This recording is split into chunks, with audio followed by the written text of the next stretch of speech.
साथियों, आज के समय में आप राजनीति तो आप देख रहे होंगे।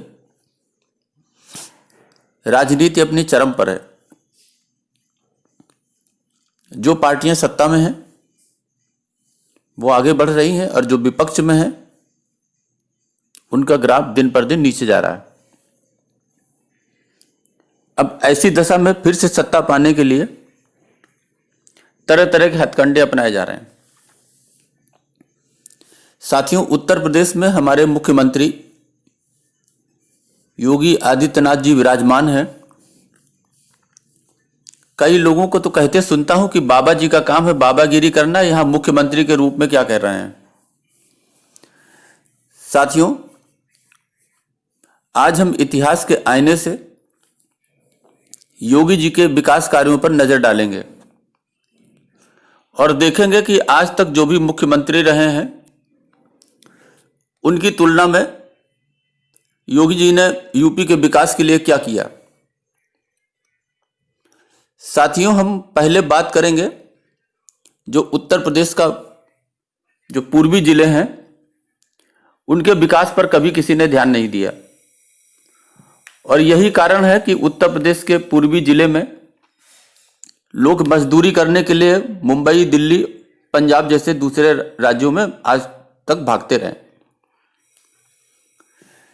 इस दृष्टि को ध्यान में रखते हुए साथियों, एशिया की सबसे बड़ी नहर परियोजना जिसको बाण सागर के नाम से जानते हैं, यह योगी जी के कार्यकाल में इसको पूरा किया गया। यूपी को इससे जो पूर्वी उत्तर प्रदेश है अत्यधिक फायदा होगा। उत्तर प्रदेश की ऐतिहासिक बाण सागर नहर परियोजना जो है ये जो पूरी हुई है, इस परियोजना की शुरुआत ही बीजेपी के शासनकाल में की गई थी और इस परियोजना का जो मुख्य बांध जो है वो मध्य प्रदेश के शहडोल जिले में बनाया गया था। परियोजना के अंतर्गत उत्तर प्रदेश के जनपद मिर्जापुर में 75,309 हेक्टेयर जमीन तथा इलाहाबाद जनपद में 74,803 हेक्टेयर भूमि इससे सिंचित होगी और इससे लगभग 1,70,000 किसान इससे लाभान्वित होंगे और यह अनुमान लगाया जा रहा है कि इससे खाद्यान्न का अतिरिक्त उत्पादन बढ़ेगा। साथियों, 171 किलोमीटर की कुल लंबाई वाली इस नहर की परियोजना में 3,420.24 करोड़ रुपए की लागत आई है। तो यह तो हुआ पूर्वी उत्तर प्रदेश की सिंचाई के संबंध में। साथियों, उत्तर प्रदेश सरकार ने जेवर में, उत्तर प्रदेश के जेवर में एक अंतर्राष्ट्रीय एयरपोर्ट जो एशिया का दूसरा सबसे बड़ा एयरपोर्ट है उसके लिए जमीन का अधिग्रहण कर लिया है। यह एयरपोर्ट एशिया का दूसरा सबसे बड़ा हवाई अड्डा है। 30,000 करोड़ रुपए के निवेश से बन रही इस परियोजना से 1 लाख से अधिक लोगों को रोजगार मिलेगा। इस एयरपोर्ट से नोएडा, ग्रेटर नोएडा, गाजियाबाद और यमुना एक्सप्रेसवे के करीब नए उद्योग स्थापित होने से 1 लाख करोड़ रुपए का निवेश भी आएगा। इससे अर्थव्यवस्था को नई रफ्तार मिलेगी। 2022-23 में यहां से फ्लाइट्स का संचालन भी शुरू हो जाएगा। साथियों, मुख्यमंत्री योगी आदित्यनाथ की आधिकारिक टीम के साथ 2 दिन पहले मुंबई दौरे पर आए राज्य के अपर मुख्य सचिव सूचना नवनीत सहगल ने एक अखबार से बातचीत करते हुए बताया था कि योगी शासन में नोएडा में फिल्म सिटी को लेकर शासन काफी गंभीर है और इसका निर्माण कार्य, भूमि अधिग्रहण की कार्यवाही चल रही है।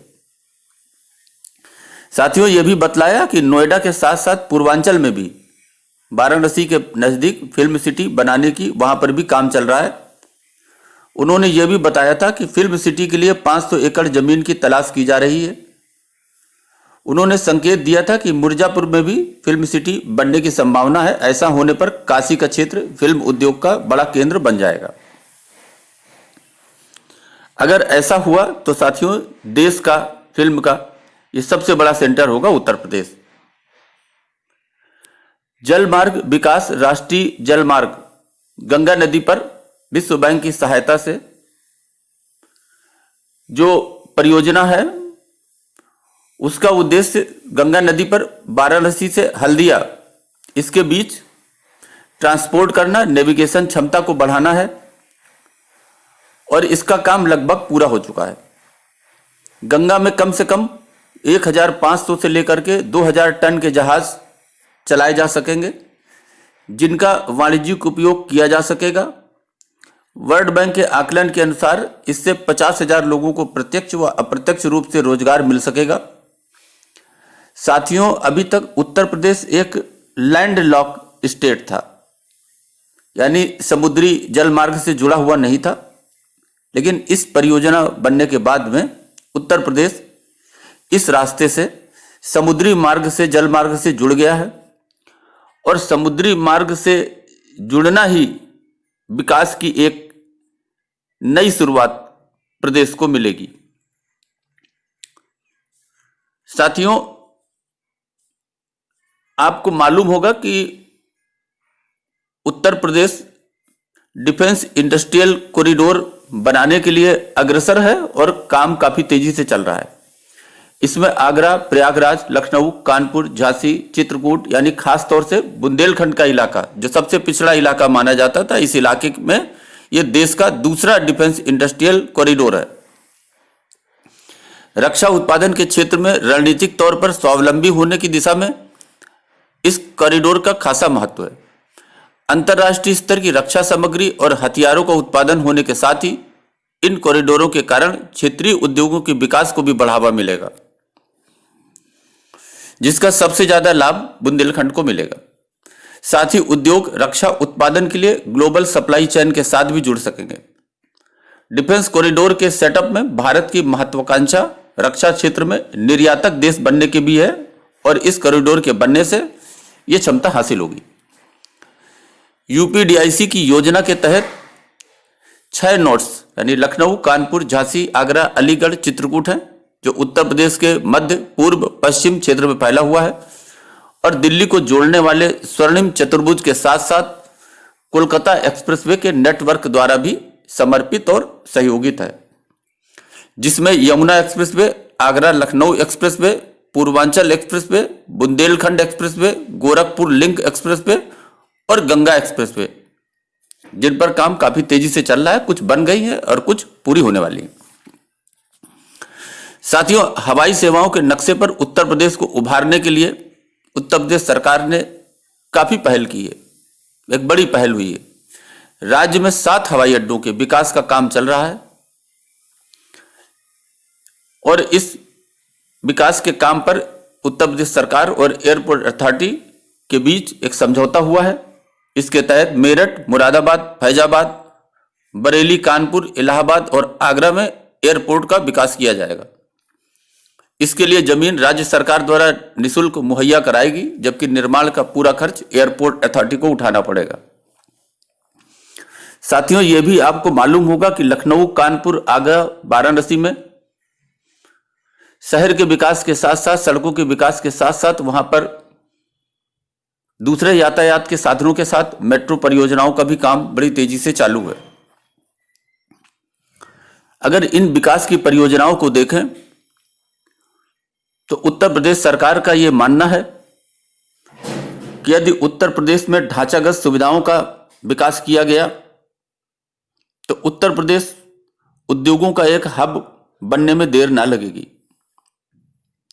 साथियों, इससे यह भी मालूम होता है कि स्वतंत्रता के बाद उत्तर प्रदेश में जितना कार्य हुआ उससे कहीं अधिक सरकार ने यह काम करके दिखाया है। यह उन लोगों को भी जवाब है जो योगी सरकार के विकास पर उंगली अब तक उठाते रहे। साथियों, अपनी आंखें खोलें और जो भारत के दूसरे प्रदेशों की सरकारें हैं उनके विकास कार्यों से उत्तर प्रदेश की सरकार के विकास कार्यों का तुलना करें और आपको महसूस होगा कि ये जो देश को हमारे मोदी जी और योगी जी के रूप में जो शक्तियां दी हैं, इनसे देश वास्तव में 21वीं सदी के विकास को हासिल करके आगे बढ़ेगी और दुनिया में भारत का एक स्थान होगा। अभी के लिए बस इतना ही। धन्यवाद।